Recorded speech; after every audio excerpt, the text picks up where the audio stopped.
Okay, so let's get going here. Again, I am very, very excited to be coming to you with your next edition of T.R. Becker's Secrets of a Spiritual Millionaire. And I hope you're doing awesome today and you're ready for another life-changing call. Okay, so before we get into this topic, I have a very important question to you. I'll bet you know what the question is. What is the question I'm about to ask you? And what is the question? Let's see. The question is, did you do your homework? Very good. And so, yes, if you did all of it, I want you to put all. If you did some of it, I put some. And if you did none of it, just put none. And the homework was so difficult. All you had to do was repeat the mantra, I act in spite of fear, 3 times, 5 different times in a day. So let me ask you a simple question here. Let me ask you, how do you feel about what you did?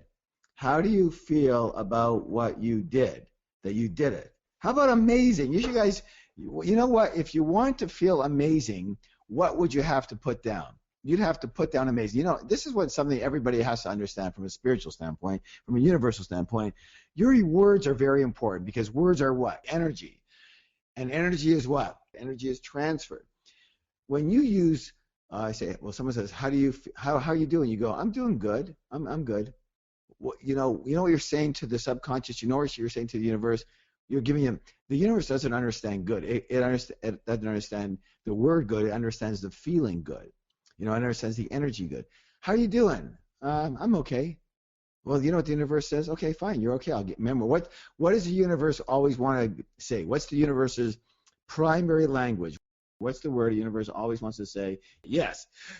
So how are you doing? I'm okay. And the universe just gets the energy of okay, and that's what it keeps on giving you. How are you doing? Amazing. Fantastic. What do you think the universe understands? Amazing, fantastic energy. What does it start to transpose to you? Amazing, fantastic energy. Now, don't think of this as like it's coming down to you from some man with a white beard and a robe somewhere. Cousin, I don't think it really works that way. But what it is already in you. It's a vibration in the universe that already exists that you are attracting through the power of something called entrainment. And by your vibration, you're attracting similar and like vibrations. So by you saying, I'm okay, you're attracting a similar and like vibration to the word energy of okay. When you are saying, I'm fantastic, amazing, incredible, you're putting out that energy that is going to attract what kind of energy? A like kind of energy that is that type of energy and that type of feeling. And that will be infused in you, inside of you, and that will then what? That will then create that inside of you. So energy, therefore, is, again, it is not created necessarily, it is transmuted. And so by your response to how are you or what's going on, and you're the one who creates that new energy within you, enhances the energy that's already within you, then that goes out into the universe and entrains with additional energy and comes back to you as a yes. And more of the same. And this is how you create momentum. So I'm going to ask you one more time. How are you doing? Let me see. How am I doing? How are you doing? How are you doing? How are you doing? Amazing. Freaking amazing. Fantastic. Wonderful. Great. Now let me ask, off the chart. Let me ask you this question. I know it feels a bit weird sometimes when you don't feel incredible to say you feel incredible. But by saying it, you'll begin to feel incredible. And they say, well, that doesn't feel real. Oh, yeah, I'm being broke and unhappy. That feels more real. That feels better for you. Listen, you are going to make up the story of your life every moment of every day. Do you understand? That's what's going to happen. It's going to happen by how you create your reality. Create your reality by the thoughts and feelings that you have, that you put out into the universe. Not, again, that a big white bearded fellow is going to give you something, but that energy is going to entrain with other energy in the quantum universe and come back to you as additional energy. It's as simple as that. If you want love, you better put out love. If you want to feel amazing, you better put out amazing. I'm going to say it again. You want love? Put out love. You want to feel amazing? put out the feeling of amazing. Manufacture it. Create it from where within. I'm not saying you're not going to create it from nothing. You already have that within you. You just now have to enhance it and promote it. Do you understand what I'm saying? Do you understand? If you understand, say, I understand. I create my life. Say, I understand. I create my life. I understand. I create my life. How do you create it? How do you create it? By the thoughts, by the feelings, and therefore by the actions that you put out in the universe are returned to you in kind. Is it always identical, and is it always in exactly the same time? Yes or no? Is it always identical to what you put out, and is it always at the exact same time?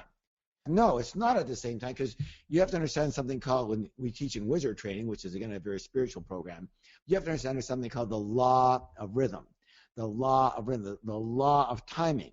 The universe has its own timing, and it may not operate on your timing, but I can tell you this: the timing of the universe is there for your benefit. The timing of the universe is there for your benefit. Everything happens for a reason, and that reason is there to serve me. I'll say it again. Everything happens for a reason, and that reason is there to serve me. Everything happens for a reason, and that reason is there to serve me. So if you need to go through something a little bit longer, then the universe will allow you to do that. But again, you can create your life by installing good feelings into yourself. If you are waiting for good feelings to come for you, to you, by circumstances that are occurring on the outside of you, I will tell you something right now. You can and will wait a long, long time usually.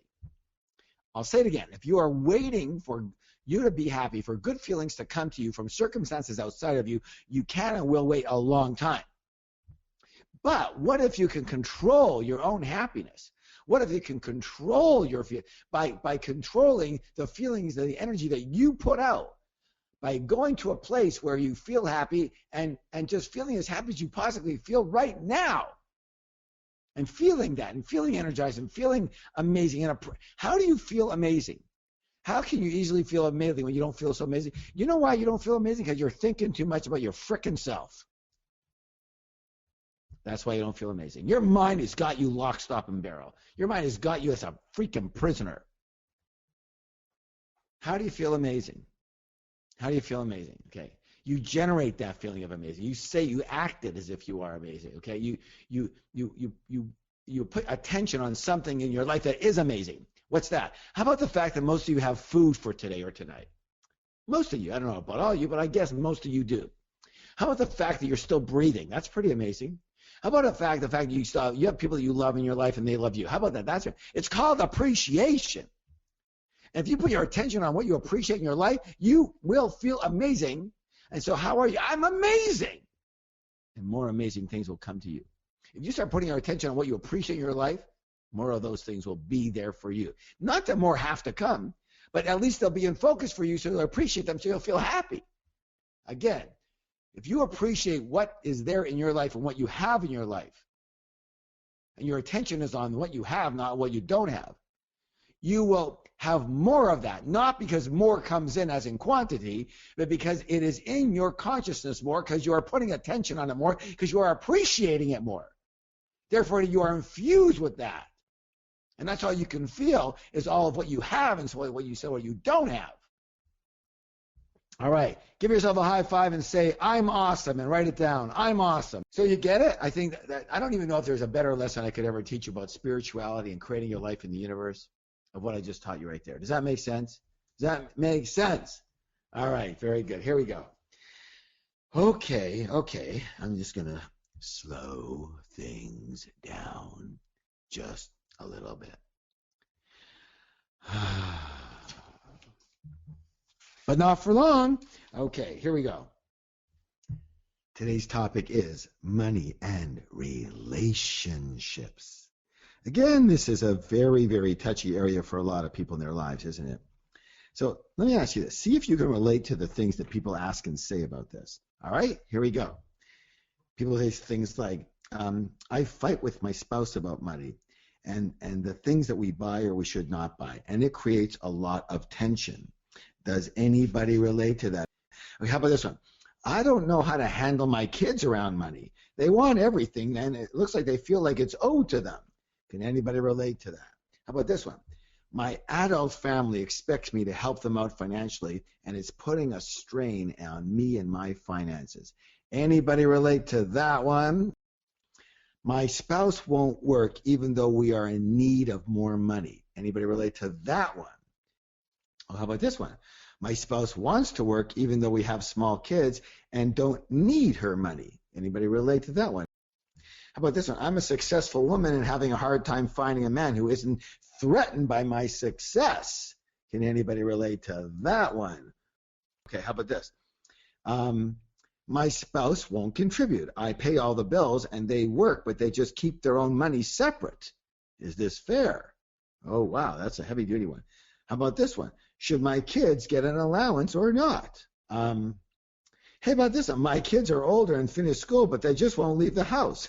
How do I get them to become independent? Anybody on this one?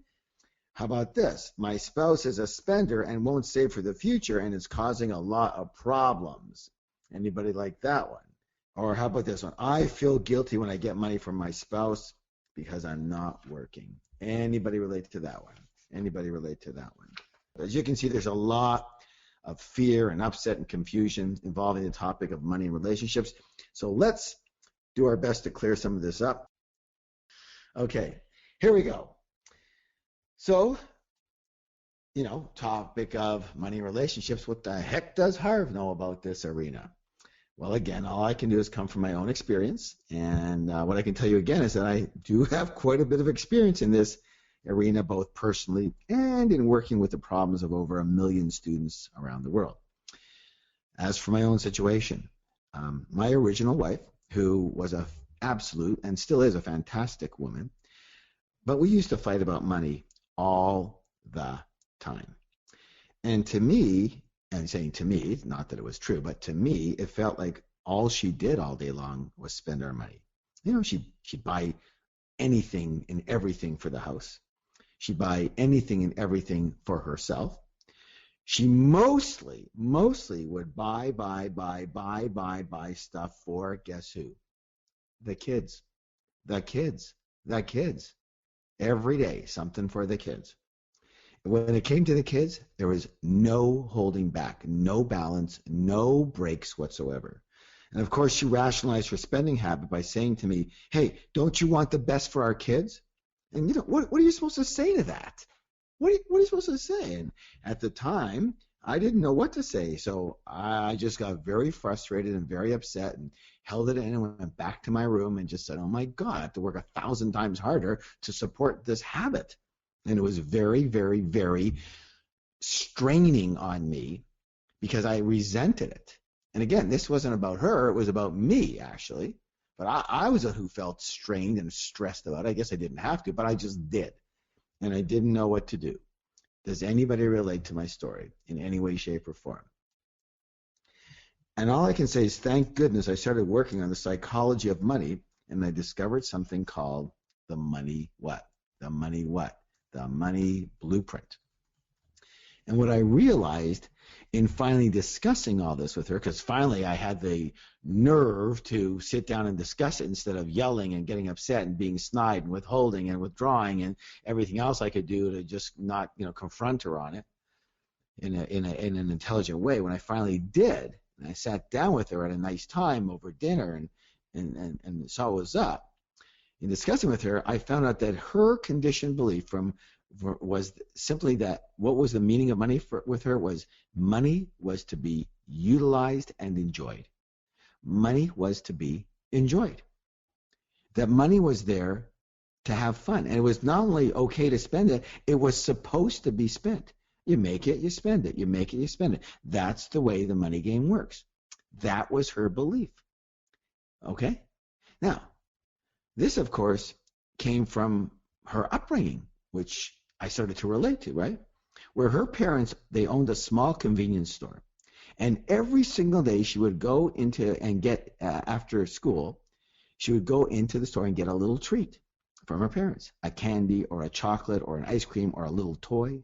But bottom line, she got used to having some kind of treat or gift every day. In short, something fun all the time. And while she was there, she would see other people paying money for the very same thing she was getting. So basically, for her, money meant treats, gifts, fun, enjoyment. Can you see that? Can you see how if she's getting this every single day and other people are paying for it, that she would relate money with all these gifts and treats and things, and she had a habit of getting a little treat every single day. Do you think that would change? Duh, it doesn't change. Now, can anybody relate to what I'm talking about here? Can anybody relate to this whatsoever? Good, thank you. Me, on the other hand, I continually got the message when I was young from my parents that a dollar was to be appreciated and valued. And if you work hard and you save enough, maybe if you're very fortunate, one day you can be free. And the big word was what? My big word was free, freedom. See, my parents were both in Europe during the war. And for them, money meant freedom, meaning that if you had it, you might be able to buy your way out. Did you know that? Did you know that people with money, some of them were able to get out and get away from the war? But people without money were not able to travel, and they had to stay, and many of them, of course, millions of them got killed. In short, if you had money, you could buy your freedom. So can you see why, for me, money meant freedom? Money was survival, money was freedom. Now you put all this together, and when my wife was spending our money, I didn't see she was spending our money. What I felt was she was spending what money could bring us. In short, she wasn't spending money. She was spending my future freedom. How do you think that felt? And when I was trying to stop her from spending, she didn't think I was trying to stop. She wasn't feeling I was trying to stop her from spending money. I was trying to stop her from having a good time and enjoying her life and getting the treats. Now, can you see how none of this had anything to do with us personally? We actually were not fighting, but our money blueprints, our conditioning around money, our blueprints were in full-scale battle and war with each other. Me and my wife, we weren't fighting, but our blueprints completely were opposite and at war with each other. And this is the very, very, very big understanding that you all have to get right now before we even get started into the questions. That the way you think about and the way you handle money is based on your personal money program. And the way the other people who you may not be getting along with as much as you'd like to about money, the way they think about and handle the money is based on their personal money programming from the past. And unless you grew up in exactly the same household, went through exactly the same experiences, and created exactly the same conclusions, which resulted in exactly the same beliefs, your way and their way is going to be different. It's going to be. What you think is logically correct may be exactly irrational to them. And what you think is irrational may be absolutely make perfect sense to them. And then may be very, very, very different. But remember, it's not you and them talking and doing. It's your conditioning and their conditioning. It's the blueprints that are automatically running the show based on the past. That's right. Even someone said, Patricia Kenny says, even those in the same household have different ideas. Absolutely. Absolutely. I'll say why in a second here. So this goes for other people too, including your kids. Because even if two parents are involved in rearing or conditioning the kids, there will be what? Two different messages, because both those parents are different. And the kids will take on one message or a combination of both parents' message, or they'll go completely against the grain and end up being the opposite of one or both parent in the arena of money. See, our kids also get messages, as we do, from their friends, right? And from television as to what to buy and what's cool. You know what I mean, right? So, everyone's got this type of T-shirt, or everyone's got, let's get tattoos, or everyone, all the friends are getting this certain type of cap we're all wearing, or, this handbag we're all wearing, or you understand what I'm saying, right? So that's cool. I want to be cool, so I got to buy this to be cool. So what do you do about this? Well, Thank goodness there are certain semi-logical, tried and true, and proven ways of handling money between people that create a lot more harmony. Are you interested in learning some of these ways? So let's get to some questions to help guide us into getting some of these resolutions. Again, I want to remind you that regardless of the name in front of the question, everything you hear is an important lesson in your life. Whose life? Your life. So again, the question is not, does this pertain to me? The question is, how? How does this pertain to my life? Every time we have an answer of some sort.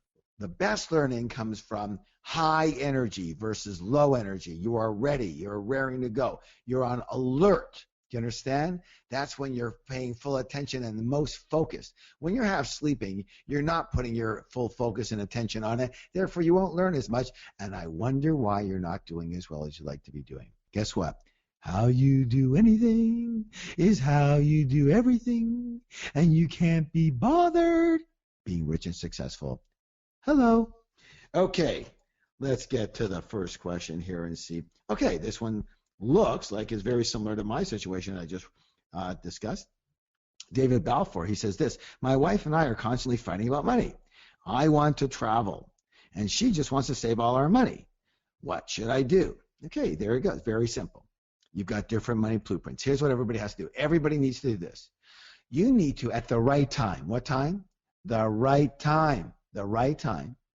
You need to sit down with the other person, whether it's your boss, whether it's your kid, whether it's your husband, your wife, your boyfriend, your girlfriend. You sit down with the other person during a nice dinner out, when you're not, defocused by the television, when you're putting attention on each other, where you're having a great time together, when you're in love. It's a good time to put it. Sit down together, and this is when you discuss it.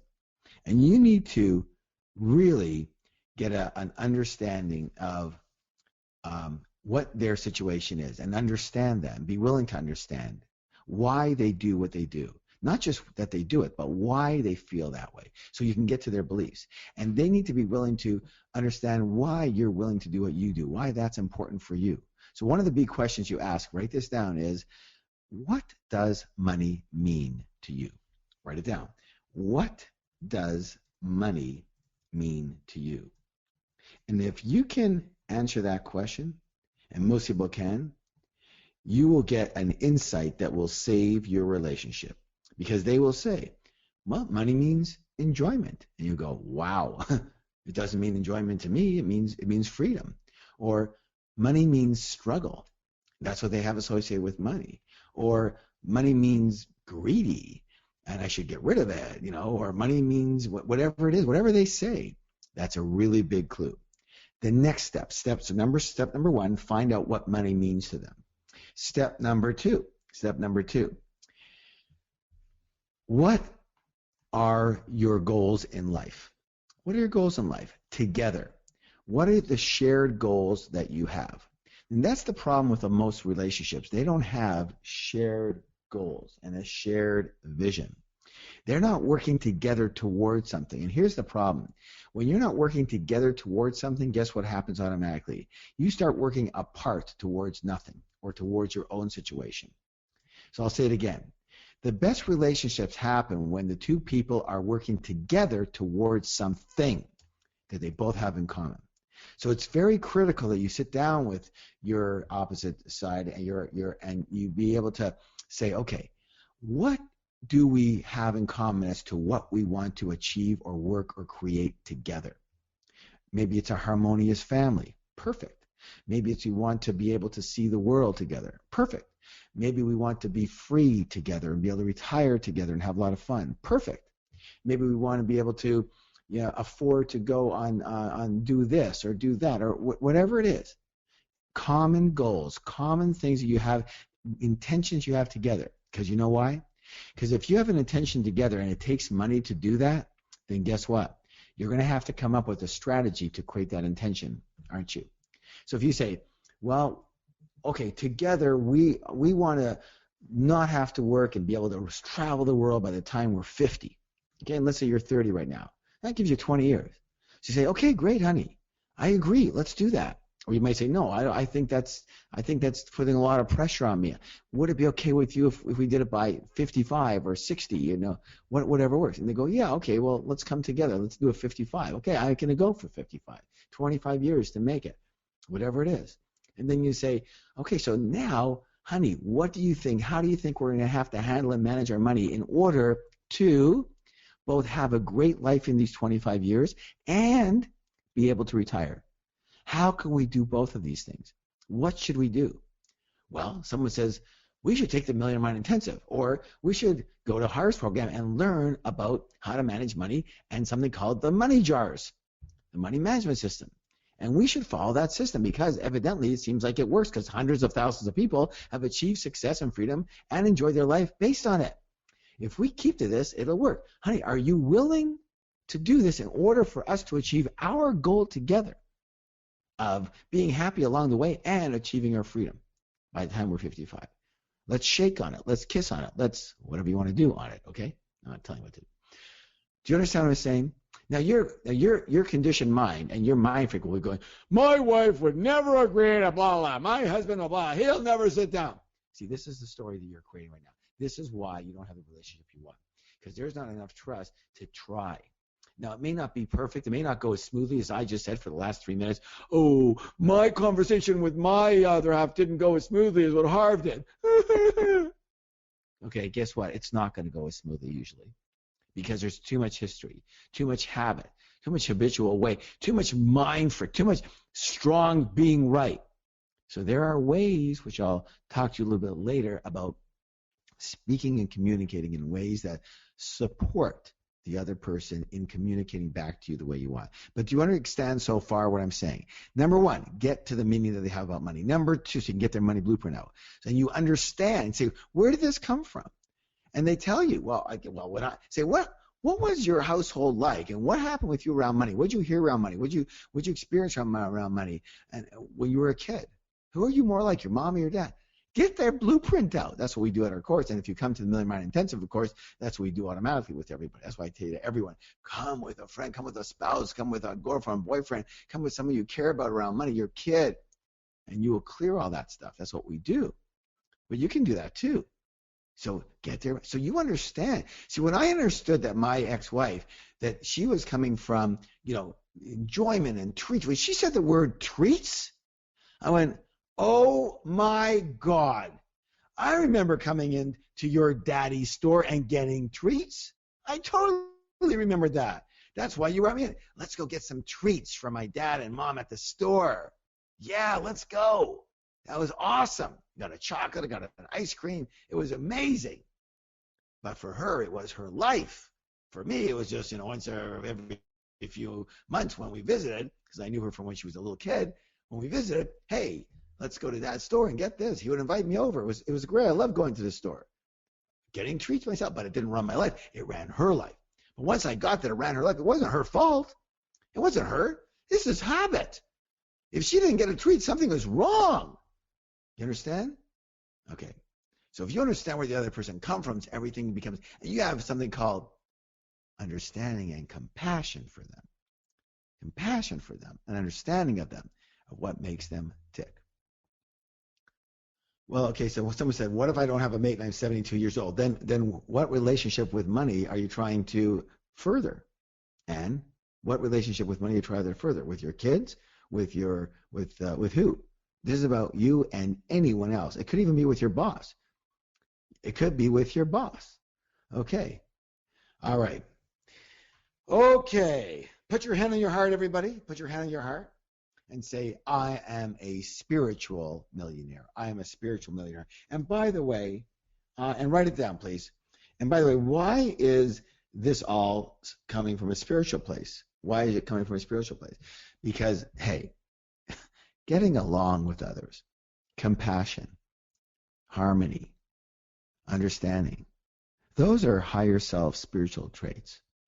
Being righteous, having it your way, being out of balance, those are coming from the ego place, coming from fear. Okay, that's why we work on this, because we're looking for compassion, for understanding, for harmony, from living in our higher self, from getting along as one. Those are all spiritual traits. That's why we're talking about money and relationships. Okay, next question. Darlene Lamar, she says this. She says, how do you attract someone into your life that really cares for you, for who you are, and not for what you can financially bring to the table? That's interesting. So how do you attract someone in your life that cares for you and who you are, and not what you can financially bring to the table? All right, Darlene, I understand what you're saying. So let me give you two answers. I'm going to give you the deep answer, and then I'm going to give you the answer that you can use and you can obviously work with from your let's call it your mind self. Answer number one. Wow, what a projection, Darlene. For you to even ask that question, how do you attract someone in your life that really cares for you, for who you are, and not what you can bring to the table financially, Darlene, that's a projection. So here's your answer for that. When you care for yourself, for who you are, instead of what you can bring to the table financially, that's when you can attract someone who cares for you, for who you are, instead of what you can bring to the table financially. Did you just get this? You're the one projecting this. You made a projection. It's you, Darlene, who has to care for yourself, for who you are, regardless of who you are financially. And that's not what's happening right now. Or you would have never even conjured up this question. Answer number two, that is more, street every day. Choose someone who is already secure. Choose somebody who already has their own power. Then they don't need your money to give them that security. You understand what I'm saying? If you find someone who's insecure, there's a good chance they're going to need you for security, and part of that's going to be your money. But if you find someone who's very secure in themselves already, then guess what? They can love you for who you are because they want you for who you are, not they need you for what you've got. Does everyone understand? We'll keep it nice and simple. Put your hand on your heart and say, I am a spiritual millionaire. I am a spiritual millionaire. I am a spiritual millionaire. Nice, everybody. Beautiful, beautiful. Let's get to another question. I'm going to try to get to as many as I can this time. So this kind of, it goes along the same lines, and it's the same kind of question as Darlene had, but this time it's Naomi Cleaver and Sharika Roche and Bruce Fleming. They ask similar type of questions. For example, I've studied and worked hard my whole life, but as I got older, the difference between my life and my family's became very apparent financially. So I gave a lot of money to my family out of guilt. How do I change my mindset so gaining wealth doesn't have a negative impact on my family? Sharika said this. She said, do I still need to help my family financially? My parents are in retirement. My sister is not working. My brother asked me for money as gifts for his children. And my mother said they need money to fix the roof of their house. How do I still need to help them out? Wow, this is a tough question. You know why? Because there are certain cultures in the world where it is not just normal, it is absolutely expected that you help your parents out in their old age. That's just one thing. It's expected in the Asian culture, many Asian cultures. It is a expectation. It is almost a law. Do you know there is a case that is before some kind of court right now? I'm not sure if it was decided with or not, but it was pretty recent in the last couple of years, where Asian parents sued their children for not giving them more money. Suing your kids for not giving you more money. Okay? You think that's crazy, but I'll tell you what, that's the way it is. We do a program called the Inner Circle, and we also do another one that we used to do in my house called the Private Circle, where I only have 20 people come from all over the world, and we work together for 5 days. It's pretty intense, I would say. Well, very intense, I have to admit. And you can imagine being with me for 5 days. I'm going to take your freaking head off, right, if you deserve it. But you'll get a new head put on, right, and probably a new heart too. And I remember sitting there. We were in Hawaii, remember that? And there was a whole group from Asia that came. And when we started talking about it, it was like unbelievable, the amount of emotion and negative energy and frustration and upset and crying that came out of this same topic. My parents, my sisters, my brothers, I'm doing okay, but I'm not doing okay because I have to give all my money to them, and I want to help them, and I love them, but it's not fair and it's not right.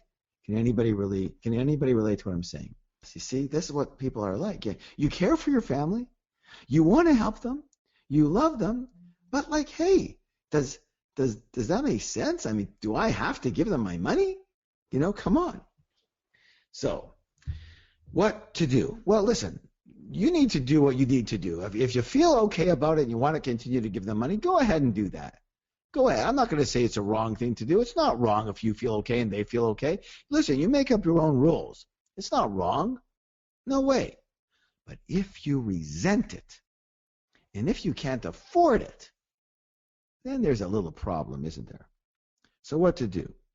Well, A, the rule of thumb for everything when it comes to relationships is one word. Can anybody guess what the word is? I'm going to give you a hint. It starts with a C. The rule of thumb, communication. Communication is the key to all relationships. So, there has to be a discussion. If you are resenting them and you're upset with them and you're frustrated and you're angry, what good is that? That's just, that's just killing you early, and that's not going to help them. That's just putting, whatever you get. I'll tell you this. If you are resentful and guilty and upset and frustrated about the money you are giving to help people, let me tell you what's going to happen. This, from a spiritual standpoint, you're going to freak out when I tell you this. You're going to freak out. If you're giving money from a place of resentment or anger or upset or guilt, that money is tainted. It's spiritually tainted. And that money is not going to bring them good. It will bring them bad. Are you kidding me? Well, from a spiritual standpoint, that's just the way it works. It's all energy. Do you understand? You're infusing that energy of that money that you're handing to them with negativity. Negativity. Do you all understand this? Do you all understand this? Here, let me give you another way. I was reading a book by Bhagavan Das on his journey to India. And Bhagavan was talking about a situation whereby he had no money whatsoever. And he was put in a room to be in a spiritual retreat and just be with himself and meditate for 2 weeks. And the room was locked. And all that would happen was the person that put him there, one of the gurus, would say something like, I forget the words, Hari Om, which means infinite God. Oh, I can't believe I remember that. And kept on saying, and they'd say Hari Om, and they would slide food underneath the door, and he'd have his 3 meals a day, and that's all the contact that he would have. And he remembered, though, remember, it wasn't a punishment. He wanted to be in that room. He wanted to be enlightened. And so the food, he remembers, was unbelievable. It was by far the best food he had ever tasted. And he could feel, I'm going to repeat the word, feel the love that came from the preparation of every single morsel of this food. He could feel how this was made with pure love. And when he ate this food, the feeling of love and spiritualness just infused in him and just filled him with love. And he had never felt that before. But from eating this food, he felt this feeling that he had never felt before. So how many of you can understand this? That when you're making food, the way you make the food and prepare the food and the love that you put into the food, the compassion for the food and the appreciation for the food changes the molecular structure in that food, and therefore changes the nutritional value in that food as well, and the love and what it is infusing into you. How many of you understand this? Yes, Hope says, yes, that's my life. And you know what? That is the difference. That is the difference between a great chef and a so-so chef. Someone who makes food because, not to say love the food, but they want to infuse it with their love and energy so you enjoy it and you're fulfilled and you're nourished. Okay, so if you believe that, which I definitely believe, then why wouldn't the opposite be true? And if you created food with just an intention of negativity in that food, it would be unnutritious and it would bring that person down mentally and physically and emotionally. And if you infuse that money is fused as negativity and upset and anger and resentment, that is going to attract nothing but negativity. You are doing this to them. Okay. You understand this. You understand this. So that's first. So number one, it makes no good sense to continue to give money with negativity attached to it. You are hurting yourself. You are hurting them. So don't do that. If you're going to do that, so if you're going to give it to them with joy and compassion and love, go ahead and continue to do it. If you're giving that, there's nothing wrong with that. But if you're giving it out of negativity and resentment, either you can change your ways and just say, you know what, I'm going to have to give them this money anyways. I want to give it to them. So let's stop the game and the mind freak, and let's just enjoy doing this and put it with compassion, and let's give with compassion and give with love. So it feels good for me and feels good for them. So number one, change that around. If you are in a position where you feel like you need to, want to, or choose to continue to give money, go ahead and you make the decision to change your frame and change your viewpoint. That is up to you from a spiritual standpoint.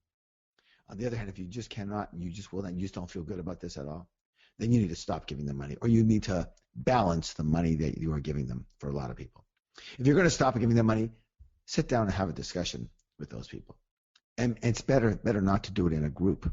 Better to do it one-on-one, so they can't, there's strength in numbers, and you don't want their numbers to be stronger than yours, right? You don't want three. The dumbest thing in the world would be to tell your entire family, 9 of them sitting there together, I'm sorry, I can't give you any more money. Whoa, are you outnumbered? You will be SCRUED. You'll be screwed, man. They will gang up on you, and you'll be like stepped on and spit out. It'll be a hard thing to do. But if you can get them one-on-one and get them at the right time and have them understand, tell the truth with compassion, and have them understand, then why? You don't have to give them just that you cannot. Listen, I'm sorry, Charlie. I love you and I respect you and I care for you, and I cannot continue to give you money. So I can give you this much money for right now, and it'd be better if I can support you in other ways. So that's another thing you do. You support in other ways. If I can help you get a job, I will do that. If I can help you start your own business, I will do that. If I can help you in other ways, I will help you get training, help you maybe loan some money for a business. But don't think I'm getting it back very much. You know what I'm saying? Because here's the thing: that when you give them money, you're also, it's called learned helplessness. Learned helplessness. When you just give people money, you are training them not to be able to fend for themselves. What does a bird do? I mean, just look at nature. Look at every single animal in the world. When in all of nature, when the baby is just barely old enough to walk and maybe, just possibly be able to walk, 20 steps, and the mother kicks them out of the nest and say, you got to fly. You got to fend for yourself, because pretty soon, otherwise the bird will be weak, and then an eagle will come just eat it. You understand what I'm saying? They got to be able to fend for themselves, and you got to be able to help them do that. And that's, by the way, what I believe about the whole welfare system, but we can talk about that in a few minutes, okay?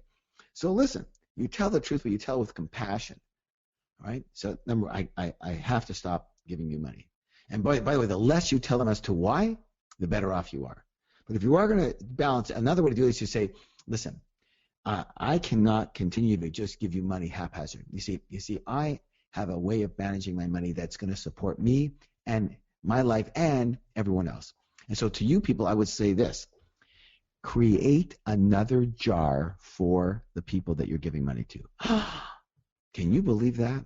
I'm asking you, I'm giving you an idea here, and I know this works because I've done this with thousands of people, especially in Asia. Create a jar for, not just a gift jar for charity, it could be that one, but the gift jar could be for the people that you help, including your parents, and including your other parts of your family. Maybe 10% of your money, your income goes in there, but no more. And so you simply say, I have a jar, a percentage of my money that goes to you because I love you, and I'm happy to do this. But you know what? I have plans for the other funds that I have, and I hope you appreciate what I am giving you. I hope you appreciate it, because I'll tell you what, you don't tell them this, but you say, I hope you do. Because what do they say? Well, I don't. It should be more. You say, you know what? Then I think you might want to learn to appreciate. So how about we just stop for a while? And maybe when you can appreciate that, then we can restart again. Have a nice day. And they're not going to like it, but you know what? So what? So what? Their approval is not your life. Their approval. If that person cannot appreciate you, cannot appreciate whatever you're giving them, if they cannot appreciate that, then I would have a hard time giving without resentment. And if I'm giving with resentment, I'm going to give away with negativity. You understand what I'm saying? So look, the answer to this question is up to you. Either give them the money with love and compassion and be happy about it, or if you're going to give it away with negativity, stop doing so, or put a jar together for them and make it in balance so you're not resenting them and they're not resenting you. And you can have to sit down and say, I am giving you 10% of all my income, and I hope you can appreciate that. All right. All right, everybody put your hand on your heart, and say, I am a spiritual millionaire. I am a spiritual millionaire. Write it down. I'm a spiritual millionaire. How are you doing? Okay, let's see how we're doing here. Nancy Shamroth, she says this. I've always been always independent. So let me try it. Let me start this again. I'm reading what she says here. I have always been an independent, self-sufficient woman. Me too, Nancy.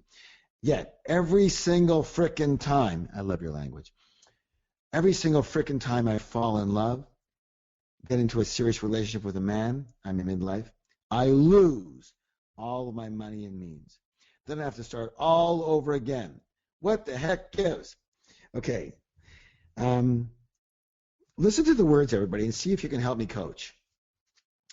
I've been an independent, self-sufficient woman, and every single time I fall in love and get in a relationship with a man, I lose all my money and means and have to start all over. What gives?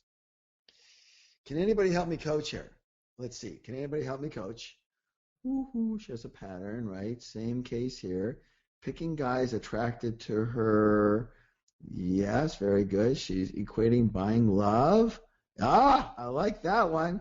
Faye, very good. Stop Buying Men by Candace. Money Blueprint from Father. Start caring for yourself. Using money to gain affection. Nice, nice, nice. I think everyone's has a pretty interesting thoughts about this. Giving away power. Very good, Kathy. Good, guys. Very good. Nice job. So here's what I'd say. I agree with many people on our participants here. And Nancy, how you do anything is how you do everything. So when you say I lose all my money and means, all I look at is I lose all. You see, I usually stop people's sentences in the middle of it because the subject that they're talking about is not important. But the context of what they're talking about is everything. And that's how I debrief people and I can coach people from the deepest depths of everything, okay, from a place of source. Whenever I get in a serious relationship with a man, I lose all. Thank you. That's all we need to know. What is all? What is all? All is you. All is your all. All is your self. So, it should read, whenever I get into a serious relationship with a man, I lose myself. I lose myself. And to me, that sounds like many people are saying here, like a replay of your childhood. Now, I don't know what happened, Nancy, and everyone else who's in this position of giving away your own power when you were in a relationship. But maybe daddy left, but you still want someone to take care of you. You didn't get that. So when you do, you go overboard, and you try to keep them by buying them, by giving them what they want, whether they're spending it, whether they're buying it, whether they're losing it. You provide that. I will do anything for you. Just love me, please. Okay. Now I don't know if that's accurate because I don't know the whole story, but for a lot of people that is it. Nancy says yes, you got it. Thank you. And thank all the people for sharing. Very good. Gives yourself away. Gives your all away. So, Nancy and everyone else, you need to keep your independence. You need to keep your power. Now, it's not to say you don't share, but again, you share because of you wanting to share in a balanced way, not to buy love, not to give yourself away, not to give your power away because you didn't get it before. Okay? You don't want people who need that. So don't choose them for that. Choose people who have their own power. Now, this is I'm going to give everybody a trick to relationships, a secret to relationships. That if you know, it will change your life. And if you don't know, it will destroy your life. I'll say it again. If you understand this, it will change your life. If you don't understand it, it will destroy your life. And I'll tell you what, regardless, the balance of this is not easy. I even have a problem with it myself. But I know it's got to be there. And because I know it, I can handle it to the best of my ability, and I can keep on bringing myself back to center, bring myself back to center, bring myself back to center. But it's got to be in balance. Here it is. I want everybody to draw 2 circles. Draw 2 circles. And I want you to overlap, though, the circles. So one circle, okay, you draw a circle, and then draw another circle, but draw part of it inside the first circle. So it's overlapped, okay? Now, you can overlap it a little, you can overlap it a lot. It doesn't matter for now, but the 2 circles are overlapped. So if you look at the 2 circles now, there's 3 parts to it. There's the left side of it that is the part of the first circle. There's the right side of it that was the second circle, and then the part that's overlapped is in the middle, and that's the third area. Okay, and now neither of them are circles, but they're now areas.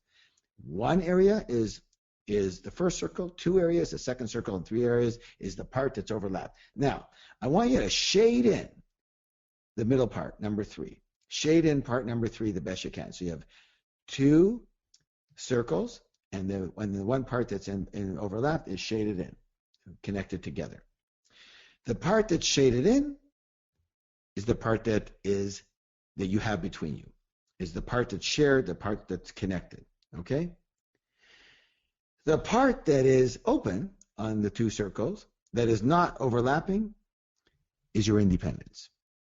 In other words, 2 circles are independent, and you're born independent. You're born as an individual, independent individual. You're born like that, okay? And then what happens is you go through life, and then you choose to be with somebody else, hopefully. And they are independent. So now you have 2 circles, 2 independent circles that join together. Now here's the problem. What most people do is they take their circle, circle one, and they put circle 2 on top of circle 1. So now you can't even see 2 circles anymore. They're just 1 circle. That, my friends, is the road to disaster in a relationship. Because you've lost yourself, both of you. Either you've lost yourself or they've lost themselves, and there's no independence. That is a problem. Because eventually you will resent each other. Eventually you will lose your power. Eventually you will lose your uniqueness. That makes sense.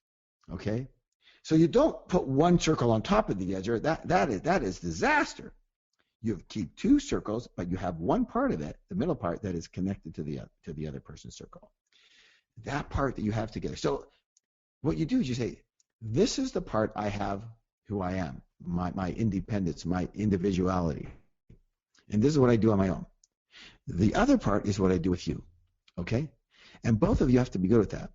And you have to have 2 independent people who are joined together because they want to be, that part of them, that part of time, because they want to, not because they have to. Does that make sense at all? So codependent. So what happens here is that now you have a discussion. Here's a good example. So my sweetheart, Michelle, has taken up golf. And not just taken it up, she has decided to become the world's best golfer, it looks like. Because she is now golfing anywhere from 2 to 3 to 5 to 6 hours a day, most days. And that was starting to bother me. And yet, she was getting a lot of satisfaction from that. She was getting self-esteem from that. She was getting self-esteem from achievement and feeling good about herself. And I felt really bad about being a crybaby and going, hey, come be with me, blah, blah, blah. And yet, at the same time, I wanted her to be with me. So we what? What did we do? We what? Come. What's the word, everybody? What's the word? We communicated, right. we sat down at a nice time, and I explained to her what I was feeling. And that I said, golf together. Thank you, I would, Louie, except for my freaking back. Let's not get into that. So I can't golf for about 6 months. Okay, but if I get my core really strong, maybe I can putt with her and stuff like that. All right, so we talked it up, and we said, and I explained to her that I want her to golf. I want her to feel good. I want her to feel great. At the same time, I want to be with her, and I want her to be with me. And she said, I want to be with you too.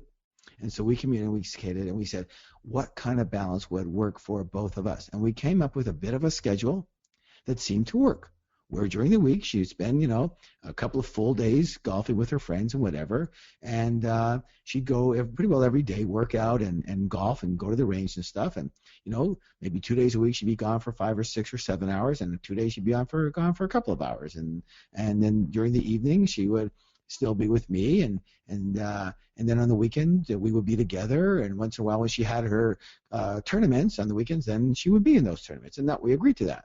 And for the most part, it's been okay, except for she is habitual, so it's a little challenging. But when I remind her, she smiles and she's okay, because we made an agreement around this, and I feel good about it too. Okay, so does that make sense? So what we have together, we have together. What we have apart, we have apart. So I understand that she's an independent person, and she loves to have her independence. And then I need to make sure that I stay independent, and I do my yoga, and I do my writing, and I do my swimming, and I go and I trip around on the beach and stuff, and I like that. And as long as we have what we have together, and we both can buy into that, it's beautiful. And as long as we're both okay with what we have apart, we both can buy into that, it's beautiful. And this is the way I believe the strongest relationships go. Because here's the problem. I'm going to give you the secret to this. The problem is that when you are on top of the other person, I'm not talking about certain times. In general, when you're on top of the other person, when your circle is laid over top of them, and there's no space, no room to be ourselves and our uniqueness, and have our gifts to ourselves and our feelings and our time to think, and there's no space, what goes out of the relationship?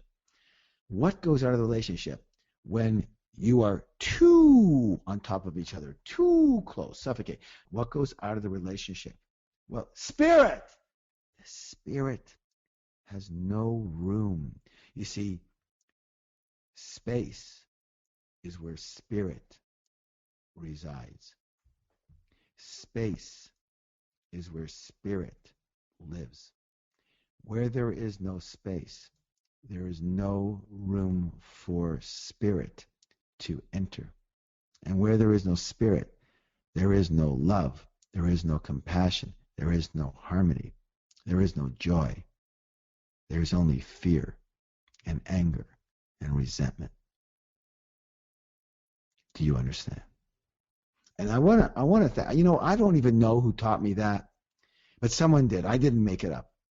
Someone taught me that like 20 years ago, 25 years ago when I first started in this business. And I saw that. I began utilizing that for myself, and then I began teaching other people that. So I want to give credit to Source. I apologize.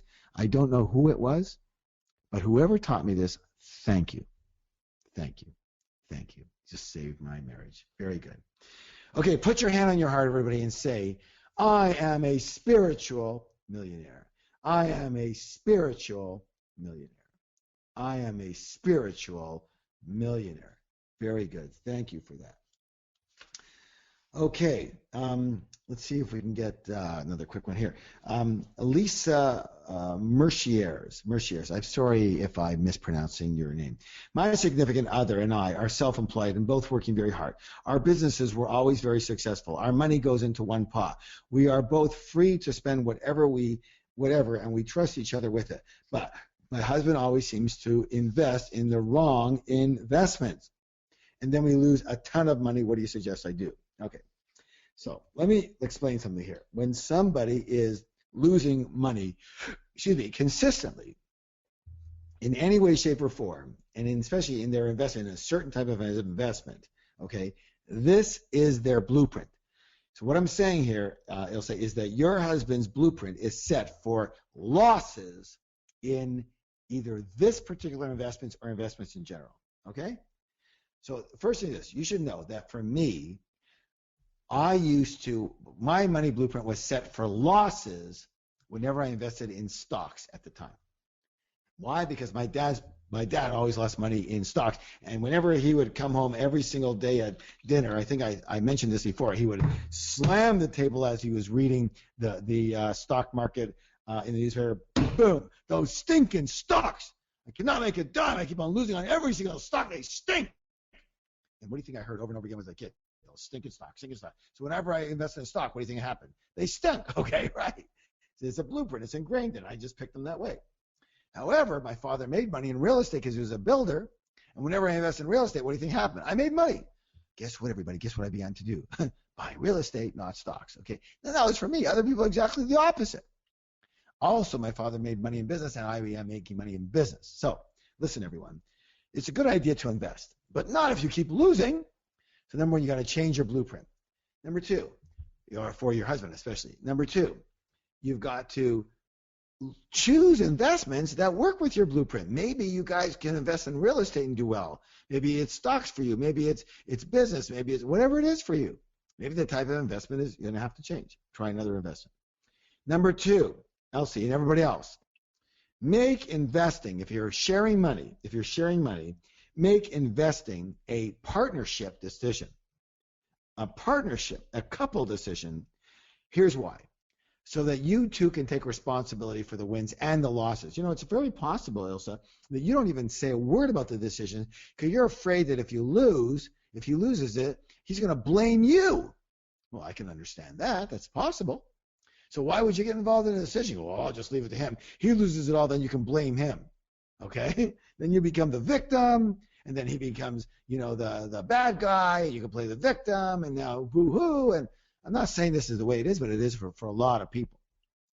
So let's not get involved in a decision. This way I don't have to be the bad person who loses and I can blame him. So Ilsa, get involved. Be part of the decision. He won't let me. Then don't ask me the question anymore. Okay? Then don't complain anymore. You say, listen, if you're going to put our money into our investments, then it has to be our decision together. All right? Number three, everybody listen closely. Use the JAR system.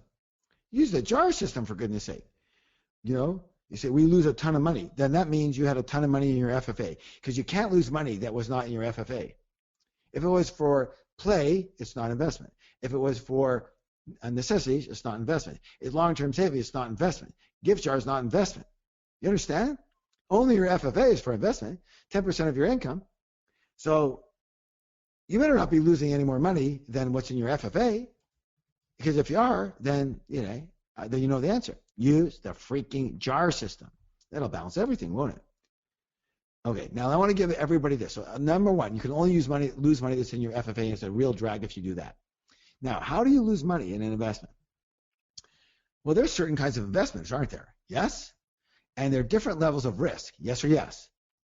And for you to lose all your money in investment means you are in risky investments. Listen, a lot of investments will not allow you to lose everything. You can lose some, but you can't lose everything. So if you lose a ton, it's because you're in high-risk investment. Everybody write this down. This is the way I recommend you handling the risk of your FFA. I'm not telling you to do it. I'm not advising you to do this because only your financial advisor and your accountant and your lawyer should advise you about money. What I can tell you is what other people do that seems to be successful, but you have a unique situation, and you should talk to your financial planners and advisors about it. The worst advisor you have, of course, is your own mind. But this is the way a lot of people do this seems to work. Do you divide your FFA into three sections? High risk, medium risk, low risk. And it's very often you can tell which is high, medium, low by the returns that are promised or expected. So if you are getting anything more than these days let's say a 20% return, there's a good chance these days that's a high risk investment. And you should be prepared to lose all your money. If you're getting somewhere between let's say a 10 and 20% return, 8 and 20% return, that's a medium risk investment. And you should be prepared to lose all or part of your money some of the time when you do that. When you're getting somewhere right now these days between a 2 and or a 1 and a 4 or 5% return, there's a good chance you ain't going to lose most of your money or all of it or any of it, because it's a low risk investment. It's probably a fixed income investment. It may be a mutual bond or a government bond at 2 or 3%, or a bank bond, and chances are, or a corporate bond, chances are you're not going to lose that. So if you're willing to try and make 20%, you better be willing to lose more than 20%, like all of it. Now, listen closely. This is what I would put in each percentage of risk investment. So you divide your FFA into 3 sections: high risk, low risk, medium. Okay. High risk, I say maximum 10 to 20% of your FFA should go into high risk. Medium risk, I'd say somewhere between 20 and 30% could go into medium risk. And low risk, 50 to 70% of your FFA should go into low risk. Now, it depends. So again, I'm not your financial planner. Your financial planner will tell you. I'm just telling you what I believe. It may be, just don't believe it, okay? Just throw it out. But if you're younger than in your FFA alone, I think it's okay to increase the risk of your FFA a little bit. If you're older, I think it's better to decrease your risk a lot. So you put more, like for example, in my situation, I put most of my money into fixed income. People go, oh, the market's booming, you should buy. I go, I don't care if the market's booming. It could unboom really quickly and I could lose all my money. I'm not there anymore. Okay, why, when you're younger, would you be willing to take a bit more risk, and when you're older, a lot less risk? Because when you're younger, you have more time to make it back should you lose it. It's as simple as that. Does everyone understand what I've been talking about here? Does everyone understand? Okay? Define younger.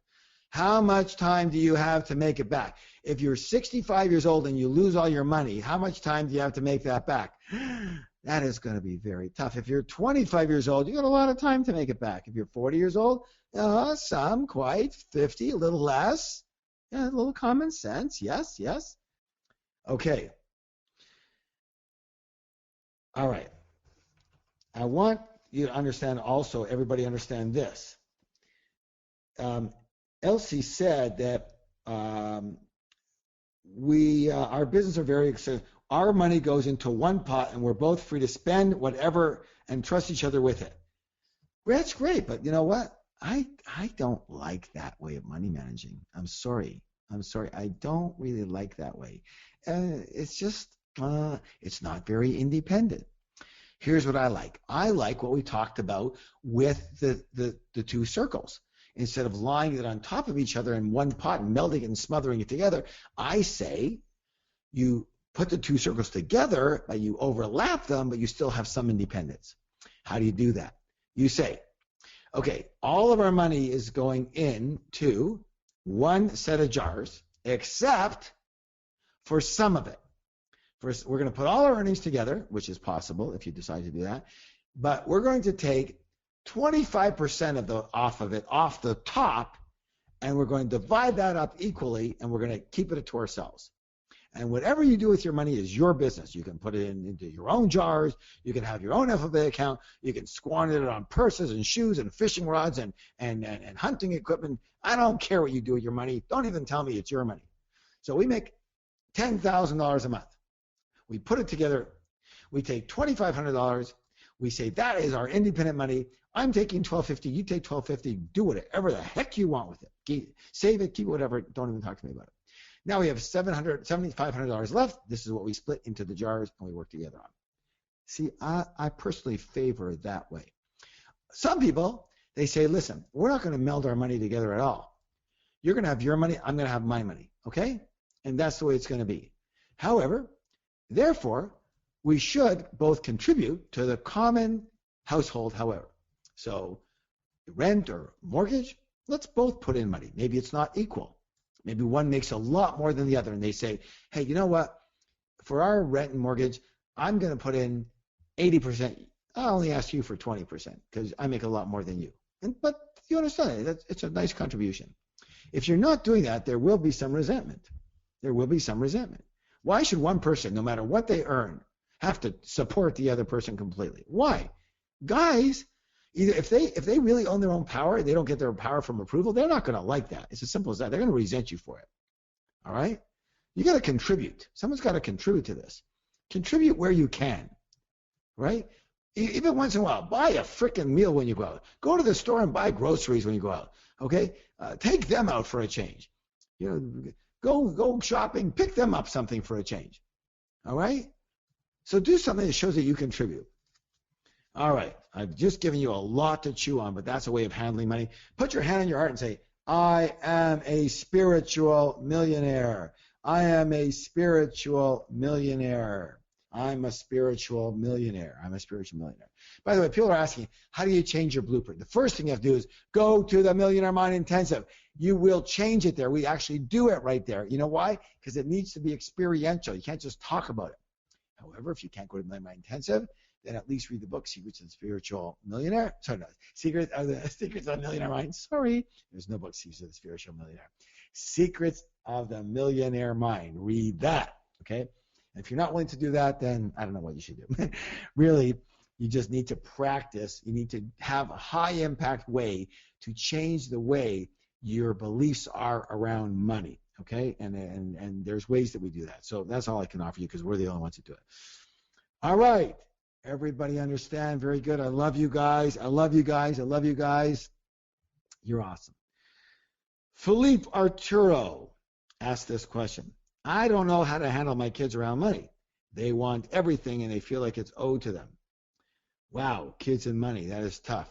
You know why? And it's very important that we do this. You know why? Even if you don't have kids yet, maybe you are a kid, and you still need to understand this, okay? So Philippe, yes, good question. First thing, you need to teach kids about money. You need to teach kids about money. You can't expect them to just be really super cool about money when you've never taught them about it. And, here's the thing. You go, well, how could I teach them? I don't know crap myself. Well, you're learning, aren't you? You're learning. I love you all. You know what? I had a terrible money blueprint, but I learned about money blueprints. I had a terrible way of money management, but I learned about money management. Now, hey, what can I tell you? I'm very fortunate, very fortunate. I manage my money really well. I have my blueprints really strong. I teach my kids about money. They're fantastic around it. But I didn't know when I was young. I got the same messages from my parents. Oh my God, you better have money and put everything away or you're going to die. Okay, well, I better make a shitload of money and put it all away or I'm going to die. Or I spent it out of spite. No, I can't stand this, and I would overdo it. It was just a mess. You'll understand, right? Teach them about money. Teach them what you're learning about money here from me and from other people. Teach them, all right? And teach them this. Teach them that you don't just get money. It doesn't just drop on your head. It's not just bestowed upon you because you're a kid, you should get money. Because you're my kid, you should get money, okay? No. You earn money. You earn money. Money is very valuable. Okay, it's not everything, but it is important. It's not everything, but it's important. It's an important part of life. And you want to be successful, and you need to learn this like the way we learn how to do everything else. You need to learn how to be happy. You need to learn how to have good relationships. You need to learn how to do well in school. You need to learn how to do well in tennis. You need to learn how to handle money. You need to learn how to do these things to do it properly and be successful in your life. Okay, it's just one of the things. You earn money by solving problems for people. Okay, or you get money as a reward for success in certain arenas. Not everything, but certain arenas. So, what do? For kids, I like the fact that they get allowance. I think if you just handle all the money for them, they'll never learn to handle it for themselves. You give them an allowance just to teach them how to handle money from when they're young. And you know what you do? You give them the jars. You put real jars and give them coins and break up their money into coins and small bills so that when you give them an allowance, the immediate thing to do on the allowance is to break it up into the jars. And you let them break it up. You teach them how to break it up and you let them put that money into that jar. And they know what it's for. And for example, even when they're 5 years old, in the give jar, you say, oh, little Susie, we're going to give this money to people that need our help. Who do you think we should give it to this month? Should we give it to people who got burnt? Should we give it to people that we saw on the street who don't have any homes? Should we give it to people who just were hurt in the hurricane and the big winds and they lost their houses and their mommies and their daddies? Should we give it to the orphanage? Who should we give it to this month? And we take the $2 and we go and we give it to them. Okay? And yet that's how kids learn. Okay, Susie, how do you want to use your $2 of play this month? What would you like to do with it? What do you want to buy with it? Susie, we can't get the bicycle yet, but you know what? In, let me see, 9 more months, we can get our bicycle. Okay, and I'll tell you what, if you can get your bicycle costs $200 and it's going to take a long time, so I'll tell you what, if you are so successful in the way you manage money, that if you can get $50 together, Mommy and Daddy will give you the other $150. How do you like that?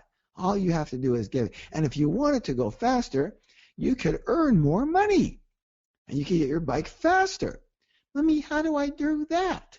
Well, you have certain chores that you need to do as part of your family.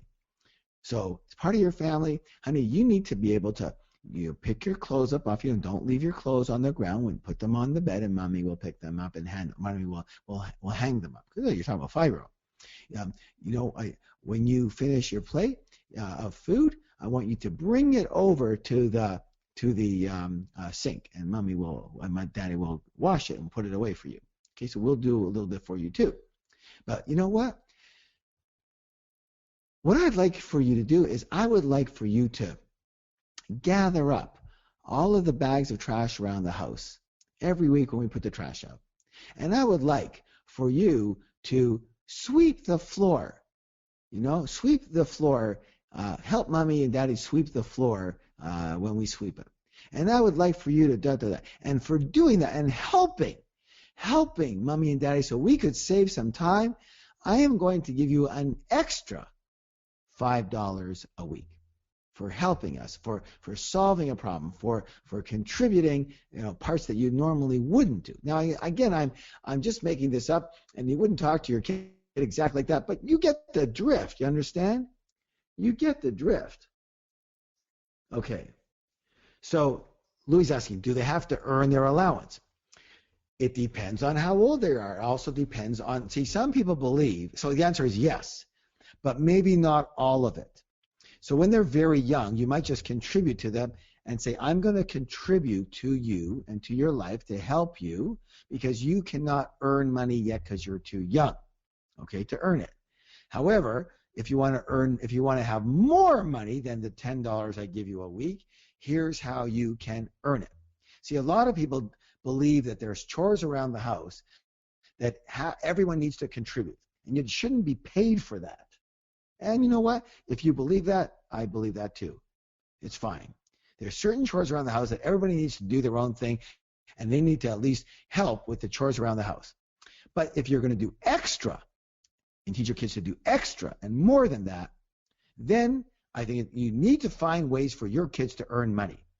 Instead of saying, well, one of your chores around the house is to shovel the snow, they have other chores. You say, but you know what, kids, if you shovel the snow, I would normally have to pay $20 to have that snow shoveled by some other kid. If you do it, I will give you the $20. If two of you do it, I'll break it up for you, et cetera, et cetera. I'd rather give it to you than them and let them earn what you would give somebody else. Does that make sense?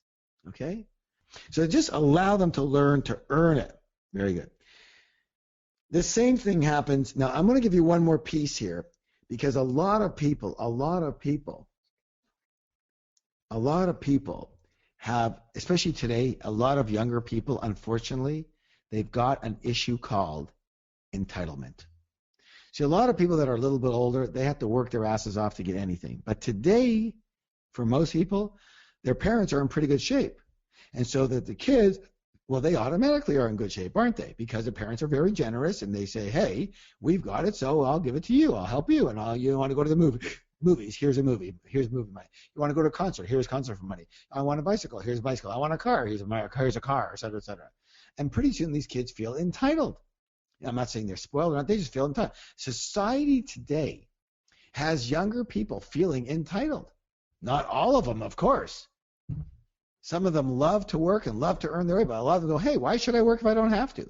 That's pretty standard, you understand? So what do you do? Well, I'll tell you what, even if you are very well off, you'd be well advised to allow your kids, especially as they get older, to work and earn money. And if they don't earn money and they're not willing to work, then let them, here's the word, suffer the consequences.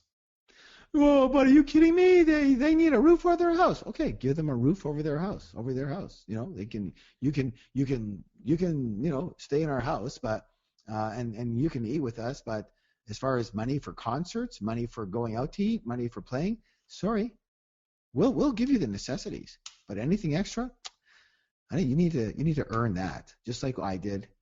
And you go, well, they're not going to like me anymore.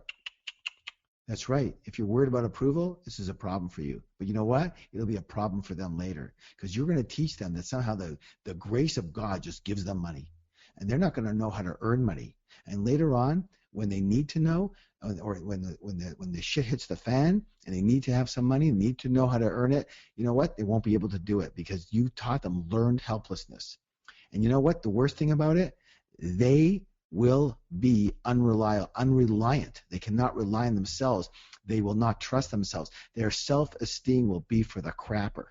And you did that. Thank you very much. You did that. You did that. You taught them how to do that. You gave them that opportunity to do that. Listen, everyone. There's no doubt in my mind that I could, or physically, I could go to the bank and withdraw several $1 million right now and say, son, I love you. Here's a bunch of millions of dollars. Have a great life. And you know what's going to happen? Jesse's going, yeah, baby, I've been waiting for that. And Jen's going, oh my God. You know what's going to happen? Here's what's going to happen. What's going to happen is this. They're going to be really, really great, and everything's going to be good for about a year or two. And you know what? Then someone's going to get really, really, really, really, really depressed. You know why? Because they won't feel like they earned it. They won't feel like they achieved anything. They won't feel like they climbed the mountain. They feel like the helicopter just dropped them on top of the mountain. And you know what happens when you get dropped on top of a mountain? You got to get down. And they will create a way of getting down and sabotaging everything because they didn't deserve what they got when they got it. And so they don't feel like it, and they will drop it. They will have to get themselves down, drop that energy. You understand what I'm saying? You understand? And so you allow them to earn it. Listen, for people who are wealthy, one of the hardest things, I had a discussion in Italy with Bruce Springsteen, the boss. Have you ever heard of him, the musician? We met him in Italy. What was the name of that place? Via d'Este in Lake Como. We met him and his wife and his daughter, and we had the discussion about what do you do when you're wealthy with your kids, And it really was a challenge. I belong to several country clubs, and we talk about this stuff because you want your kid to be happy, but you also want your kid to be happy long term. You want to feed their self-esteem. You want them to earn it so they can feel good about it. So that teach, you give a man a fish and you feed him for a day. Teach him how to fish and then you feed him for a lifetime. And they'll feel good about the fish they have. And they'll eat it with love and joy instead of resentment and anger and who the hell and blow it. Do you notice that a lot of movie stars and celebrities, they kill themselves? Or they're depressed? Or they're in rehab? Or they're alcoholics? Or drug addicts? Why is it they have everything, right? Maybe it became too fast. Maybe they feel like they didn't earn it. You understand what I'm saying? Too much too soon. You've got to earn your way. And I'm not saying to make it hard for them by any stretch. Give them every possible chance. Set up the cards so that they can win, but make them play the cards. Allow them to play the cards so they feel good about winning. And they feel good about themselves, and their self-esteem grows, and they have confidence that they can achieve and accomplish on their own. You don't want to know why? Because one day they're going to have to. Does everyone understand? He said Patty Scalia is Bruce's wife. That's true. That's very good. Yes. Very good. Okay. If you understand, everyone, I want to give you one more piece on this. How do you handle teenagers? How do you handle kids that are 7, 8, 10, 12, 15, 18 years old in university and get away from the entitlement piece? The entitlement piece. Well, listen, I've given you some tips, but this is a way you could do it. And this is something that I think is useful. If you frame it properly, what's the word? Properly. And you say to the kids, okay, I am willing to give you an allowance, and I'm going to give you a little extra on top of that allowance. And so your allowance, I'm gonna feed you. I'm gonna give you your bare necessity. Okay, I'm gonna give you a little bit of an allowance so that you can just get a few things and handle your money. Teach you mostly how to handle money in your jars. I'm gonna give you a little allowance for that. Okay, give you your necessities and teach you how to handle your jars. And in addition to that, if you'd like to earn more money, I'm going to allow you to earn it. Now, you're 14 years old. You could get a job, but it's pretty tough.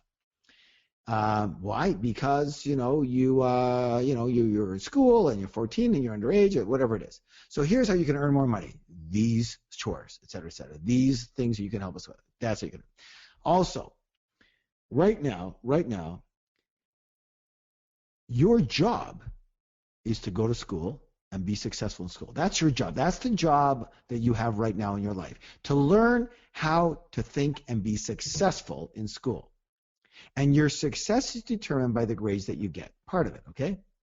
So just like in business and in life, the better you are at something, the more you generally get paid. And in school, the better you are at something, the better grade you get. A, B, C, D, 100%, 90%, whatever it is, okay? So here's the deal. If I want to teach you, I'm only doing this to teach you about how money works, young man, young woman. I want to teach you that when you are successful, generally, you get rewarded. So here's the deal. You bring home, an A average, I'm going to gift you $500. Now, again, you might say $100, you might say $10, you might say $1,000, you might say $5,000. I don't know your means. Make it reasonable. I'm going to give you $500 if you bring home an A average, okay? Or I'm going to give you $1,000 if you bring home all A's.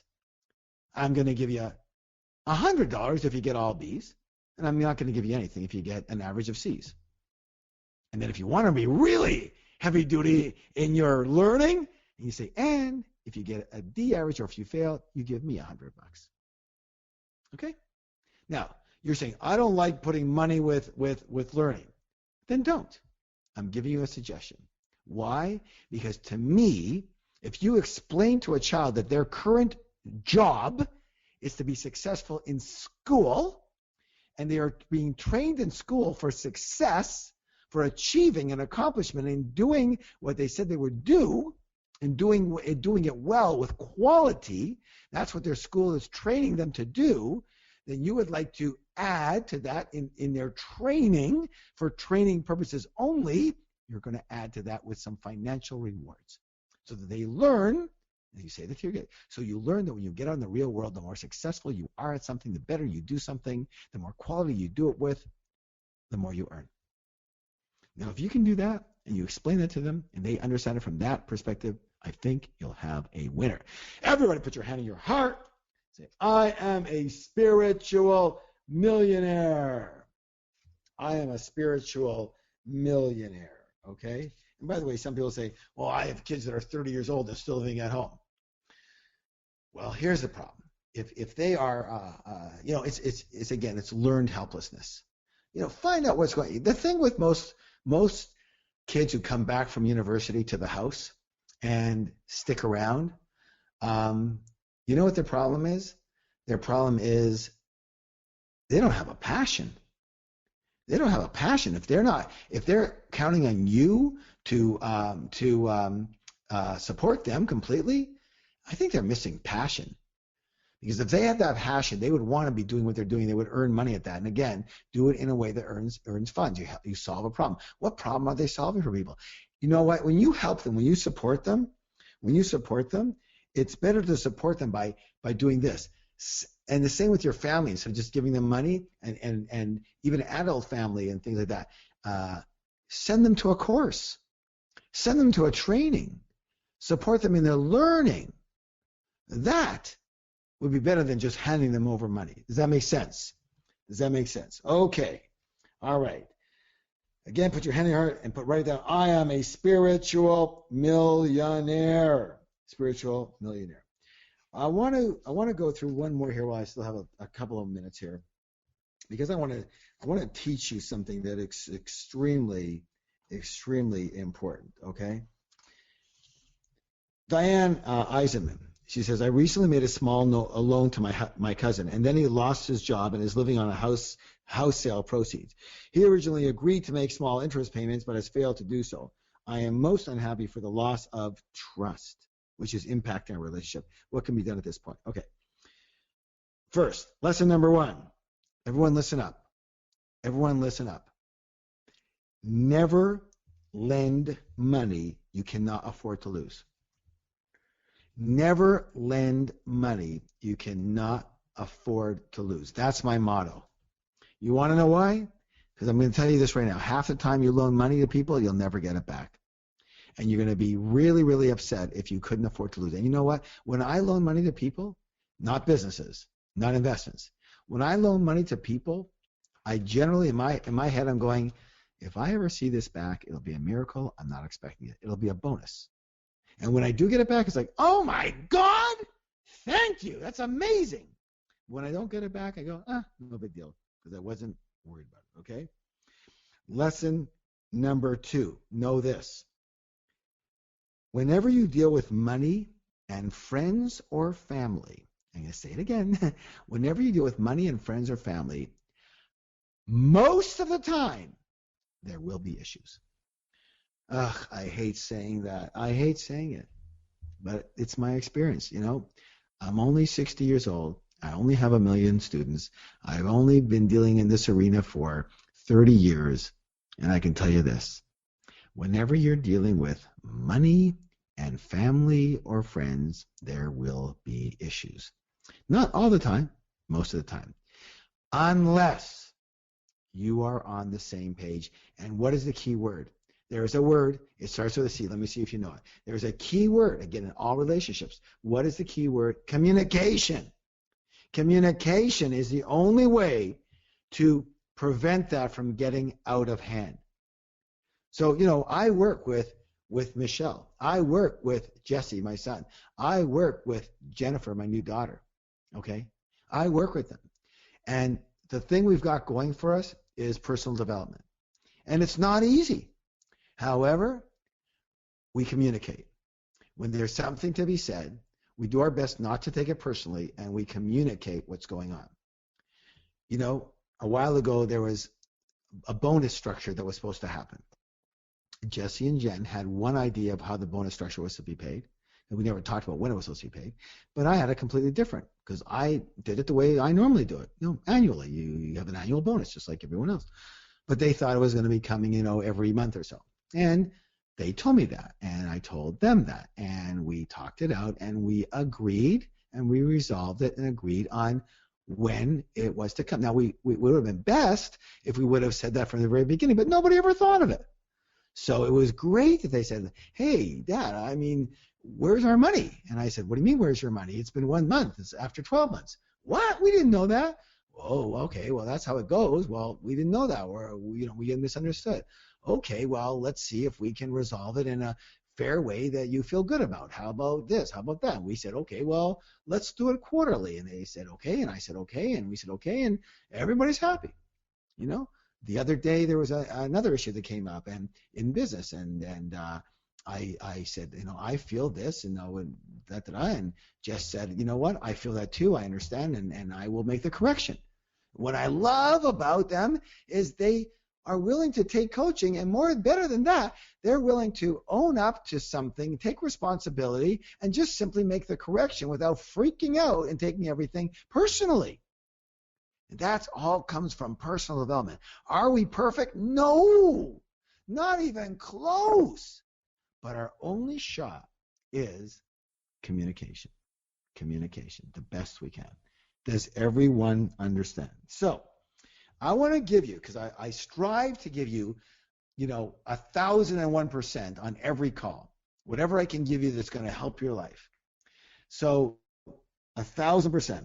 This is what I want to give you. I want to give you some suggestions, some recommendations, some methodology for communicating with other people in relationships.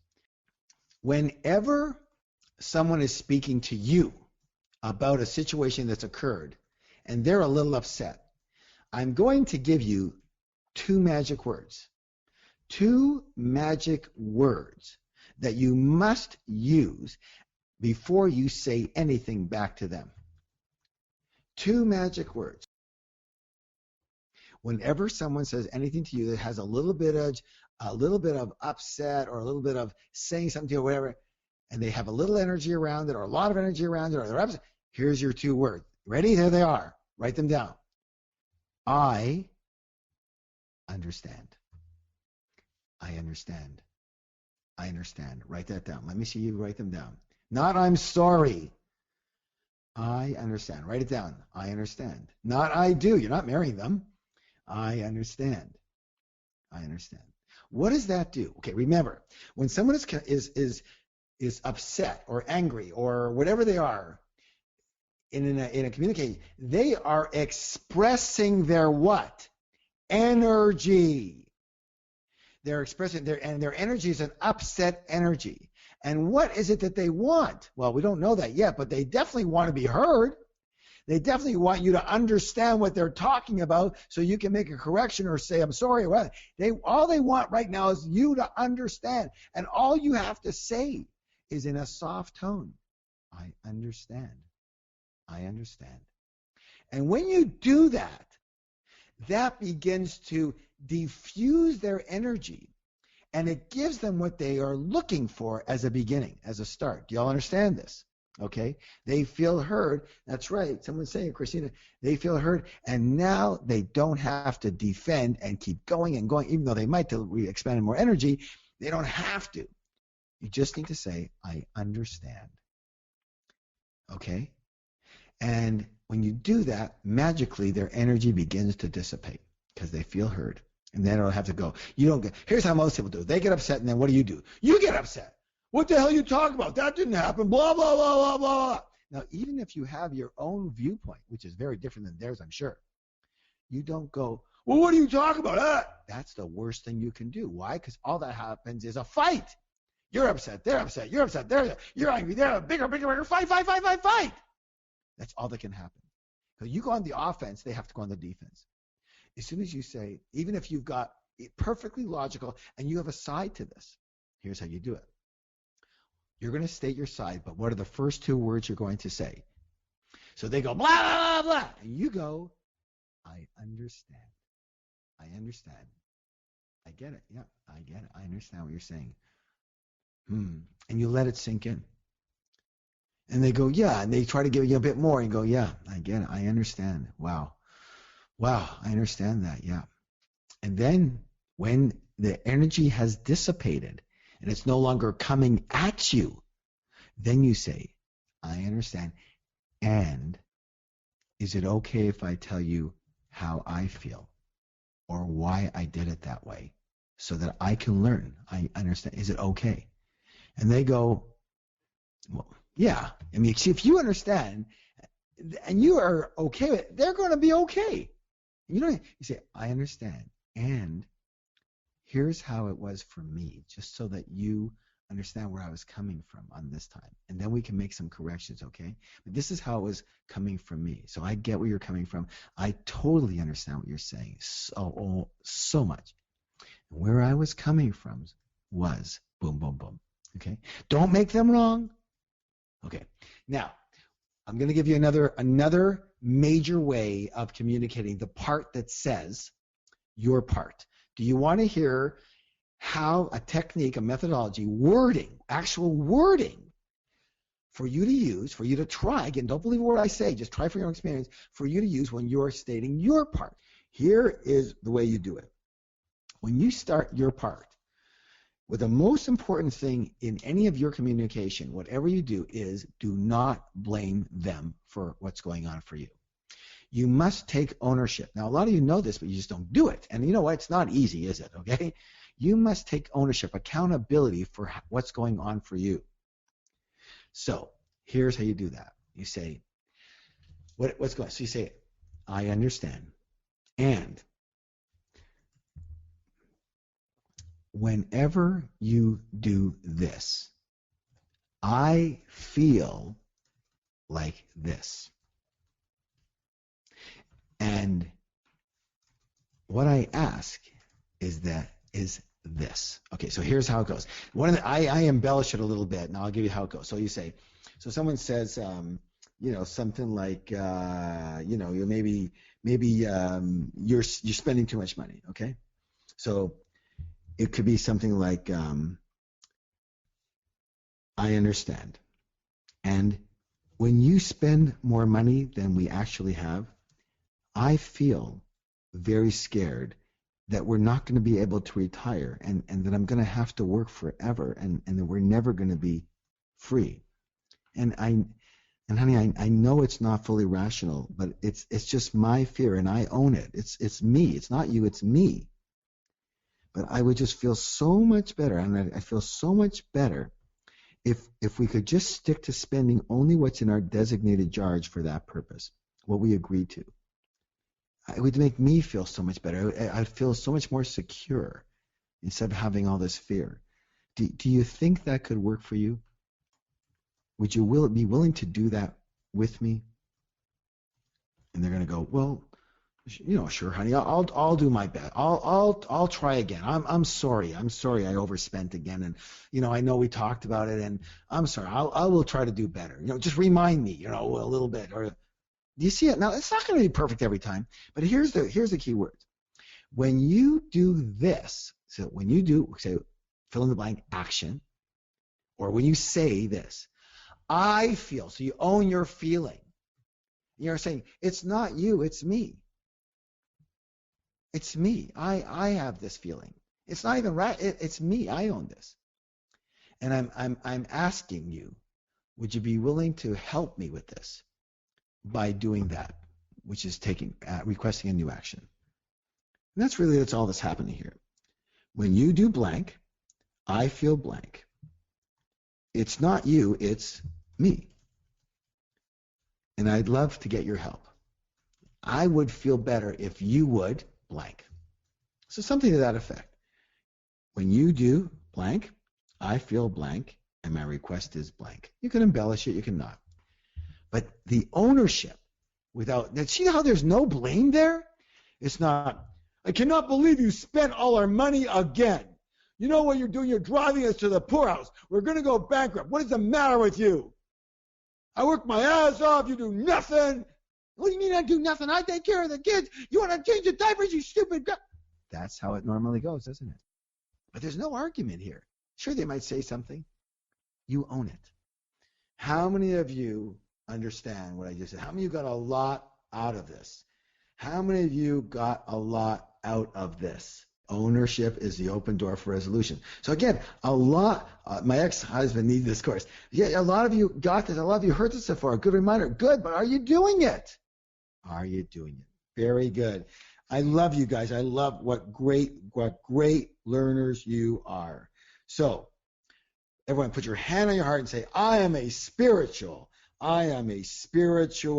millionaire. Okay. Now, there was one other question, and I can't get to it right now, but I will say this right now that a lot of women have a question about, what do I do? I want to be successful. I am successful, and I am successful. I cannot find a guy because every guy is, concerned about it, and they're not attracted to my power, and blah blah blah blah blah. And I can't get a guy because I'm too successful, and that's a big problem. So all I want to do is say this to those people. Women, if you have that problem, don't stop being successful. Start finding a new guy. Go find a guy. Now, I'm not saying get divorced. If you're looking for a guy and you're successful, don't find guys that need you. Find guys that don't need you. Find guys that are secure within themselves, as we said earlier. Find guys that have confidence, own their own power. Then they don't need to you for that. They won't be hurt, and they won't be threatened by your power. Okay. And otherwise, if you find a needy person, a needy guy, you're going to feel like a couple of years later, you're going to feel like you're being used, and they're going to wonder, what happened to the spigot? Where's my money? Where's my stuff? Where's my toys? Okay? Even if they loved you at first. And their self-esteem is going to be shot because they don't feel deserving of it. So you need to find yourself a good guy, okay? And the same thing with guys. Listen to this. If you find a woman who needs you, you are in deep shit. Because a needy person is a needy person. It doesn't matter if they're male or female. Needy is needy. And do you want someone because they need you, or do you want someone because they want you?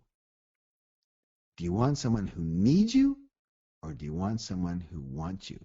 If you choose someone who needs you, it's because you have to be the hero, male or female, and so you can feel important. Or you're in such need for approval that you have to find someone who needs you because you can always feel that approval. Okay? So either you're the hero, you got the savior. A lot of you are the savior, especially in personal development. I'm going to save everybody.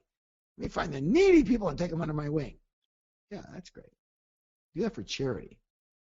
Or you have a drastic need for approval. That's a sure way of having a totally disastrous and unhappy life. Listen, you better find someone who doesn't need you. You might find someone who wants you for who you are. It's not going to be perfect.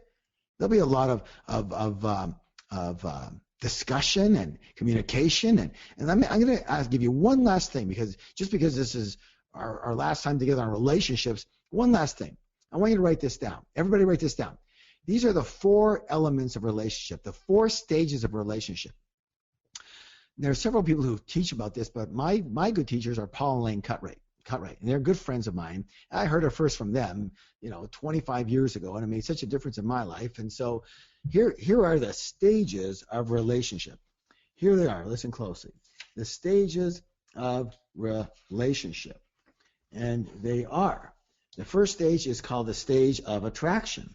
The stage of attraction. Okay. The second stage is the stage of power. The stage of power. The third stage is the stage of cooperation. The stage of cooperation. And the fourth stage is the stage of synergy or co-creation. Co-creation. So, attraction, power, cooperation, and then finally synergy or co-creation. What do they mean? Very simply. Hey, when you first meet somebody, oh my God, they're amazing. They can't say or do anything wrong. They look incredible. I love the way they laugh. It's so cute, and everything they do is cute, and this is amazing, and oh my God, I love this person. I can't stop thinking about them. How many have ever been through this stage? It's normal. If you haven't been in that stage, it's a drag, right? It's exciting. It's beautiful. How long does it last? Oh, it can last a day, a month, a year. It can last 2-3 years. Okay? For sure. It's fantastic. It's normal. What's the second stage? Second stage is that laugh that was so cute before. It's just irritating. Oh my God, I hate the way they laugh. And what are they? They're always picking their nose. What's the matter with that person? Okay, and what? And I hate the way they laze around every Sunday. I wish you just could do something. I watch football every Sunday. Now it used to be, all right, I'm gonna watch a football game with them. This is great, exciting. Now not so much. You never like football in the first place. Now they sit around all day long on Sunday. I don't have a life. What's the matter with that person?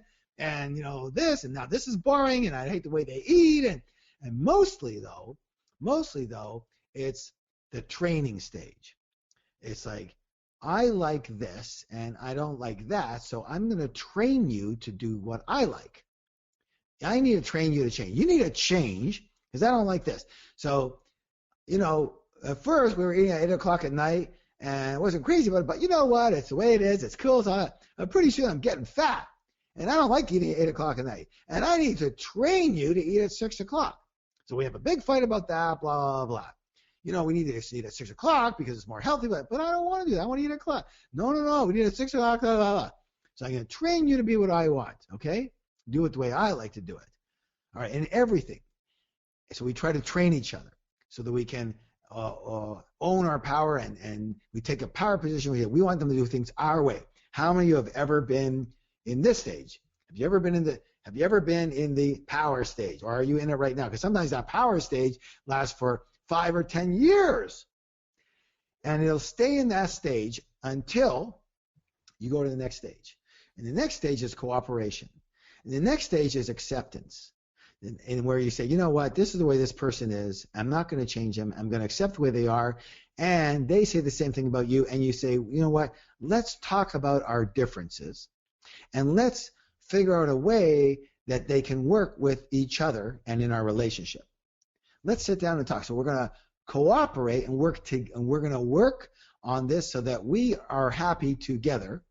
And this is what is, so one of the ways of doing that is you sit down and you say, these are the things I love about you. I love this, I love this, I love this. And every time they say thank you. And then they take a turn and say, these are the things I would love if we could improve.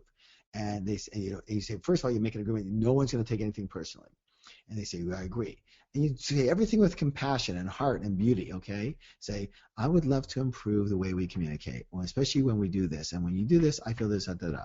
And they say, thank you. And I would love that, da, da. And then they say something. They say, okay, now let's work on these things and let's figure out a way together that we can work on it so that we can both have a resolution and accept the way we are and be who we are, and it works for both of us. And you take one thing at a time, you knock it off, and pretty soon there's 2 things, 3 things, and it doesn't matter. Now, again, don't forget now, whenever you go to a new stage, there's going to be another power struggle. Because you're going to say this, and then they didn't do it, et cetera, et cetera. But you stick with it. 4th and final stage is called synergy or co-creation, and that is when you guys are in such sync together, when you know you are better as a team than as an individual, and you have a goal together, and you are synergistically working together towards that goal, whether it's freedom, whether it's just enjoyment, whether it's rearing your children, whatever it is, and you are in sync and you are enjoying each other, and you are like almost like a spiritual union together. You are one, not in the sense where you've lost your identity, but in a sense where you're working so closely together that you are one in spirit. And you feel as one, and in this case, synergy, 1 + 1 = 3. Then when together, you are more than the sum of your parts.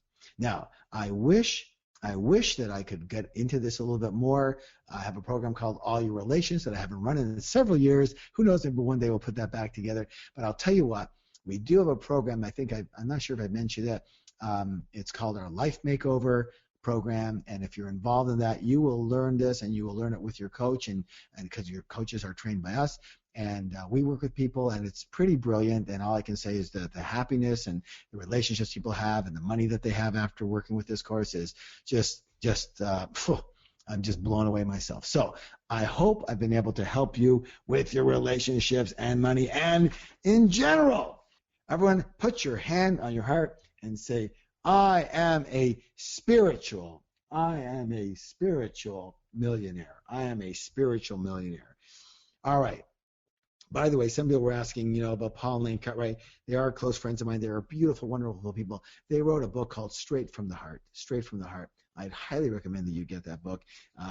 Again, I didn't write it, and I've learned from it. And they've been trainers for me for a long time. They teach it a lot of our programs. Beautiful, wonderful people. You're never going to find nicer people and more adept at relationships than Paul and Elaine Cutright. And you can get it on Amazon.com, of course. Time for our 2-path visualization. Close your eyes, everyone. Close your eyes and take a nice deep breath in and out. And in and out. And one more time, please. In and just let it out. Just relax. And I want you to imagine yourself at a fork in the road. And there are 2 paths in front of you. And you don't know where it leads, but you take the path on the left. And I want you to begin walking down this path on the left. And keep walking and walking and walking. And soon you realize this is the path of financial struggle. Not just financial lack, but problems in your relationships and money. You just cannot see eye to eye with certain people in your life when it comes to money. You don't like what they do around money, what they say around money, especially what they think around money, their beliefs. You can't understand them. They just don't make any sense to you. People seem to be preventing you from living the life you want by their actions. And as you continue down this path, you become aware that you feel very stressed and unhappy around it. You realize that your lifetime clock is ticking and you're not going to live forever. You are fully aware that this path is full of constant battles over money and the topic of money. You feel frustrated about that. You feel angry. You feel upset that you're on this path even. I want you right now to make this feeling of frustration, anger, and upset stronger right now that you're on this path of struggle around relationships with money. And feel this feeling of anger and upset and frustration in every part of your body. Feel it right now. What a lousy path this is. Struggle and upset and anger with people around money and all the time. It's a terrible path. Breathe this in that you feel it. Breathe it in. And now breathe this feeling out. Breathe the feeling out completely. Again, breathe in, and now again, just go to the deepest part of you and breathe that feeling of anger, frustration, and resentment and upset around money and relationships and anyone. Just breathe that out. And as you exhale, feel the feeling of neutrality, of nothingness. Feel the feeling of being empty in mind and body. Empty, but ready for something else, something new, something else to unfold for you. All of a sudden, out of this nothingness, you hear a voice. The voice is in your heart. It is the voice of higher wisdom. It is the voice of spirit. It speaks to you very subtly, but very clearly and very powerfully, and it is speaking directly to you. The voice says, it is time for you to choose a new path in life. Go back to the beginning of the fork once again. Do not think, just go. And lo and behold, you are there at the beginning of the fork again, instantly. The voice says, now choose the other path. Choose the right side. For this is the path of financial success with harmony. This is the path of wealth with inner peace. This is the path of success with love. The voice tells you to start walking down this path right now. And as you do, you hear the voice following you. It says, you can be right or you can be happy and peaceful. You mistakenly believe that your way and your view is the right way. The truth is that it is one way, but there are many others just as valid as your way. It is time for you to recognize that other people have a right to their view of the world, and it is not better or worse than yours. Let that belief go now. Change your energy from righteousness to acceptance, from my way to our way. From here on in, you communicate with compassion and understanding. You communicate from your heart to their heart. You come together. You unite. You be as one. You create an understanding that honors both. I repeat, both. I repeat, both of you equally. And you walk together towards your goals. From here on, your priority is not being right. Your priority is harmony, acceptance, and love. Soften up, open up, understand, and you will experience a brand new relationship. For when half the equation changes, meaning you, the entire relationship changes. When half the equation changes, the entire relationship changes. Now, continue on this new path. of wealth with harmony, connection, love, peace, and happiness. And as the voice fades away, for now you are stunned at how direct this was. No doubt, no ambiguity. Pure wisdom coming into you, directly to you. And now visualize yourself with a person, any person you may have had some issues with around money in the past. And imagine yourself being with this person and feeling fully peaceful right now. And visualize yourself with this person not only peaceful, but in success. And feel that now. And visualize with this person not only peaceful and successful in all ways, but very, very rich as well. Feel that feeling now, being around this person, being peaceful, being successful, and being rich. And smile. Smile with the peace and joy that you feel around this person and money. And make this feeling even stronger and stronger still. And breathe it in. And now breathe out and put a smile on your face and know that this is your path. The path of harmony, the path of peace, and the path of love. This is the path of the spiritual millionaire. And if you are willing to admit to this path, then nod your head yes, physically. Nod it yes. Yes.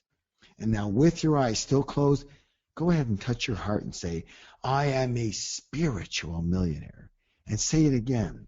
I am a spiritual millionaire. And one more time. I am a spiritual millionaire.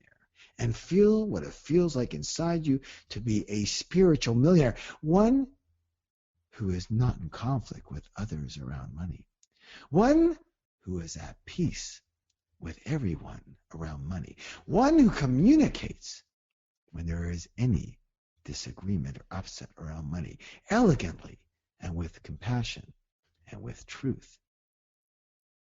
You can do this, and you will do this. You are going to be great at this, the best at this. Breathe in, breathe out, and open your eyes right now. And let out a big sigh. Oh, great job, everybody. Great job. Right now, I want you to take a moment, write down a single word that describes how you feel right now. A single word that describes how you feel right now. Beautiful, beautiful. Now, again, you know what I'm a big believer in. What's the word? I'm a big believer in lessons. So I want you to write down what is the most important. I know there's several. What is one of the most important lessons or aha or notices or reminders you got from tonight? Write it down so you get it in writing and make it solid for yourself. What is one of the most important lessons or ahas or notices or reminders you got from tonight's lessons? Let me see. I don't have to give away my power. Very good. Andre's communication. Linda, independency circles. Very good. Entrainment, Helen, the power of words. Beautiful. Confidence, Tayet. Naomi, money has its own energy. Renee, that each of us have our own money blueprint. Beautiful, guys. You guys are freaking amazing. Grazia, how to generate your own feelings. How to handle money. Jason Star, Heart's private circle. Thank you. Okay. Maria Teresa, don't mix money and friends. Well, I didn't say that. I said you've got to be able to be communicative with these people, okay, and don't expect too much. Very good. Give space. Josephine, the 4 steps in the relationship. You guys are freaking amazing. Lilia, reminder to use the JAR system. Luciana, I can deal with people. Very, very good. Tara, figure out your and your mate's blueprint. Very good. Look at this. This is such a good one. Valerie, when I give money with bad feelings, it is tainted. I'll bet you nobody ever told you that before. Nobody ever told you that. But does it not make sense? When you put love into the food, it gives them energy. You put hate into the food, it draws them down. You put love into your money, it gives them energy. You put hate into it, it draws them down. Oh my God. Okay. You guys, and get someone who wants you, not needs you. You guys are like the best learners in the world. I am going to make you my permanent students. I'm going to take you with me wherever I go to every country. You're coming to India with me, okay? All right. And you're going to sit in the front. You guys rock. Beautiful. I love you guys so much. And thank you for participating. One more thing I need you to write down here. No use of doing any of this if you're not going to take an action out of it. All right? So I want you to write down. Here it is. What action will you be taking as a result of what you learned tonight? So it's nice you learned something. Great. Whoopee. What action are you going to take? What action are you going to take as a result of what you learned? Make it specific as possible. Okay. I'm going to teach my grandson the seven jar principle today. Communication. What does that mean? Communicate with who? I will talk to my wife about common values, goals, and a money plan. Beautiful. Change the way I speak to my son. Tell me how. I'm going to read Secrets of the Millionaire Mind. I will say I understand in my conversations. I will make a day with my husband. When I talk to my husband, I will start with taking responsibility for my own feeling. I will give 10% of my income to my family and friends. I'm going to call my mom and let her know I understand. I'm going to communicate with my husband more about our money goals. I'm going to talk about the circle with my loved ones. Very good. I'm going to stop expecting to get my money back when I lend it out. My son's going to earn his money, not just give it to him.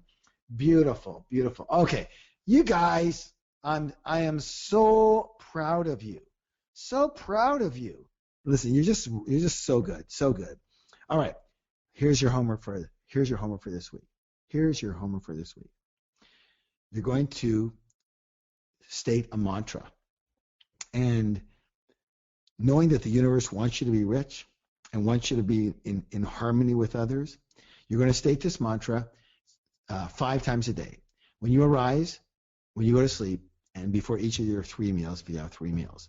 The mantra is simply this: I live in financial harmony with others. I live in financial harmony with others. I live in financial harmony with others. My friends, so be it. I love the fact that I can work with you. Again, it is gladdening to my heart because I love being able to support my own mission and give my mission. And this is how I do it, okay? And you can do it in your way. You do it in your way, and I do it in my way. So if it wasn't for you, I'd never be able to live my mission. And so it's also great reminders for me. I tell you what, I took a lot of notes myself when I was kind of preparing this and thinking about it. And I have very specific actions for myself that I want to be doing very, very shortly. In fact, tomorrow I'm going to be having a conversation with somebody. And so, yeah, I learn myself as well, too. And it's all good. We're all learners, or we're all teachers. I love you. I love you. I love you. I hope you learned something. And till next week.